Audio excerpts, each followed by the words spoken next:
बिस्मिल्लाहिर्रहमानिर्रहीम। अस्सलाम वालेकुम। कैसी है मेरी यूट्यूब फैमिली। आई होप कि आप सब ठीक ठाक होंगे और अपने अपने घर में खुश और आबाद होंगे। अल्लाह ताला से दुआ है कि आप लोग जहाँ कहीं भी हैं अपने अपने घर में खुश और आबाद रहें और हर तरह की मुसीबत और आफत से महफूज रहें। आमीन सुम आमीन। सो जनाब, बहुत ही देर के बाद मैं आपके पास हाजिर हुई हूँ। अभी भी तबीयत कुछ बेहतर नहीं है, तो बस मैंने कहा जल्दी जल्दी से अब मैं थोड़ी सी रूटीन पे आऊँ। तो आज मैं आपके लिए लेके आई हूँ बहुत ही मज़े की रेसिपी पकोड़ों की। जो खाएगा वो खाता ही जाएगा, उसका हाथ बिल्कुल रुकने वाला नहीं है।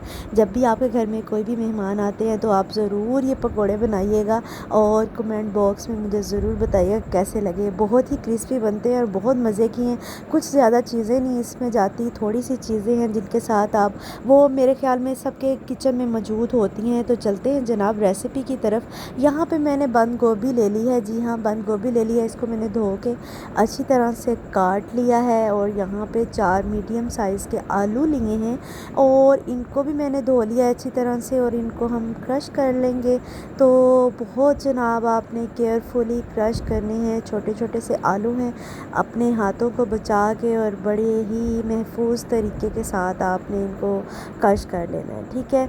तो ऐसे भी आप कर सकते हैं। अगर आप छुरी की आपके पास ये अवेलेबल नहीं है तो छुरी के साथ बारीक बारीक स्लाइसेस कर लें। बहुत बारीक करने पड़ेंगे, मेहनत थोड़ी सी ज़्यादा होती है, तो ठीक है। तो अगर आप इसको ख़रीद लें तो मेरे ख़्याल में सबके घर में मौजूद होता है और ज़्यादातर हम लोग मूली के जब पराठे बनाते हैं तो हमें बहुत ज़्यादा ज़रूरत होती है इसकी, ठीक है। तो ये सबके घर में मौजूद होगा। तो यहाँ पे आलू जो है वो मैंने कश कर लिए हैं। तो ये जनाब अब जाएंगे इसमें मीडियम साइज़ के 2 प्याज और इनको भी बहुत बारीक बारीक हमने काटना है, क्योंकि बिल्कुल अगर आप चाहें तो वो जो गोल रिंग साइज़ में भी रिंग जैसे काटते हैं वैसे भी काट सकते हैं, लेकिन मैंने बिल्कुल इनको अलग अलग कर लेना है, एक एक पीस कर देना है पूरा, इसीलिए मैं ऐसे काटी हूँ। अगर आप इस रेसिपी को फॉलो करेंगे, इसी तरह बनाएंगे तो बहुत ही लजीज मज़े के और क्रिस्पी बनेंगे। यकीन माने जो भी एक दफ़ा खाएगा उसका हाथ रुकने वाला नहीं है और इतनी आपकी तारीफ़ें होंगी कि बस पूरे ख़ानदान में आप मशहूर होने वाले हैं इन पकोड़ों की वजह से। तो यहाँ पे जनाब हम सारी चीज़ें जो है खुले बर्तन में डाल लेते हैं, क्योंकि हमने सारा काम जो है अपने हाथों से करना है और बर्तन खुला होगा तो हमें हमारे लिए ज़्यादा बेहतर है। तो यहाँ पे मैंने 2.5 कप तकरीबन जो है मैंने बेसन लिया है, ठीक है। 2.5 कप लिया है मैंने अपने हिसाब से। अगर आप ज़्यादा बनाते हैं तो आप ज़्यादा भी ले सकते हैं। तो यहाँ पे मैंने क्रश की हुई चिली ले ली है, सुरख मिर्च है, दादर मिर्च भी बोलते हैं इसको, और 1 खाने का चम्मच मैंने ज़ीरा लिया था, हाथों पर मैंने मसल के तो वो डाल दिया, ठीक है। 1.5 खाने का चम्मच जो है यहाँ पे मैं खुशक धनिया जो है उसका इस्तेमाल कर रही हूँ। 1 खाने का चम्मच जो है वो मैंने सुरख मिर्च का डाला है। आधा जो खाने का चम्मच है, आधे से थोड़ा सा कम था, वो मैंने गरम मसाला डाला है और नमक जो है वो हस्बे ज़ायका है, आप अपनी ज़रूरत के हिसाब से ऐड कर लें। जितना आप कम ज़्यादा खाते हैं, स्पाइसेस तो टोटली आपके अपने ऊपर डिपेंड होते हैं, जितना आप कम ज़्यादा खाते हैं उस हिसाब से आप डाल सकते हैं, ठीक है। तो यहाँ पे हम हाथों की मदद से ही इसको अच्छी तरह से हम जो है मिक्स कर लेंगे। जी हाँ, बिल्कुल हाथों की मदद से ही करना है, चम्मच से नहीं करना। मज़ा जो है, ग़ज़ाइयत जो है, लज़्ज़त जो है वो बिल्कुल आपके हाथों में ही है। तो आपने हाथों से ही मिक्स करना है। अगर आपको ऐसे नहीं अच्छा लगता कि आप अपने हाथों से करें तो आप ग्लव्स वगैरह पहन लें, ग्लव्स के साथ हाथ पे पहन के तो उसके साथ कर लें, लेकिन आपने करना ये हाथों के साथ ही है मिक्स। तो इसको हम अच्छी तरह से मिक्स कर लेंगे और अब इसमें ऐड करते हैं जनाब धनिया। जी हाँ, धनिया इसमें ऐड करेंगे और 3 मैंने यहाँ पे ले ली हैं सब्ज़ मिर्च और उसको मैंने बारीक बारीक काट लिया है, वो मैंने ऐड कर लिया है।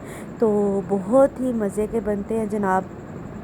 इनको मैंने अच्छी तरह से मिक्स कर लिया है और एक साइड पे मैंने ऑयल रख दिया था गर्म होने के लिए।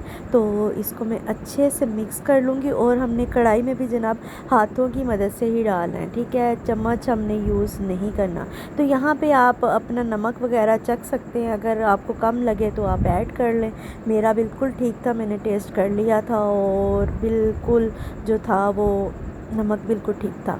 तो यहाँ पे ऑयल जो है वो गर्म हो चुका था और आप देख सकते हैं बिल्कुल छोटे छोटे पोर्शन लेके, बहुत बड़ा साइज़ आपने हाथ का भर के नहीं डाल देना एक ही दफ़ा, छोटे छोटा सा लेना है पोर्शन और ऐसे डालते जाएं कढ़ाई में, बिल्कुल बहुत एहतियात के साथ, ठीक है।